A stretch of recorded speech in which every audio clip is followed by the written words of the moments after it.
ridiculous question. What do you think? We're talking about cops. So what do you think is the best martial arts for self-defense? For sure, jiu-jitsu. Yeah, for sure. Wrestling? I think grappling, I should say. What judo as well, especially in a cold climate. If you get someone who's got like a heavy winter jacket on, my God, like judo is an incredible plus concrete. That's the worst place to be, with a heavy winter jacket with a judo specialist, and you're standing up with them. Oh my God. But I think grappling, because in most self-defense situations, it usually winds up with grappling. You're definitely better off, though, knowing some striking, because there's nothing more terrifying than when you go to take someone down, they actually have takedown skills, but they can fight. And so they have takedown defense, and they know how to fight, and then you don't know how to stand up. Like the worst thing in the world is seeing someone like reaching who doesn't know how to do striking, and someone cracks you.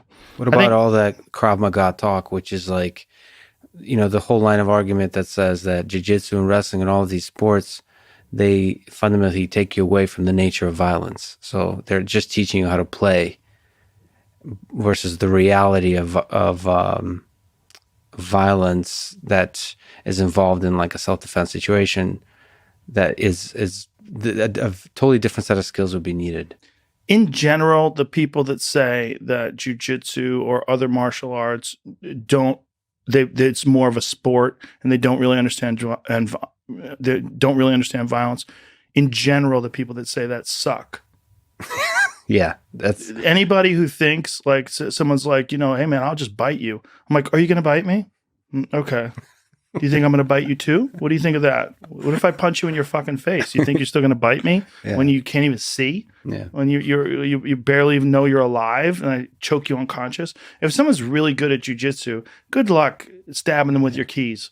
You know, you don't have a chance. You don't have a chance. If someone's much better at you and they trip you and get you on your back and then they fucking elbow you in your face and then get a head and arm choke on you, all that Krav Maga shit's out the window, son. You're way better off learning what works on trained killers. Like this whole idea that you're going to poke someone in the eye and then you're going to kick him in the nuts, and you're going through these drills that, yeah, it's good to know what to do if you run into someone who doesn't know how to fight. It's way better to know what to do to someone who knows how to fight. That's the best thing. Learn how to fight against people who know how to fight.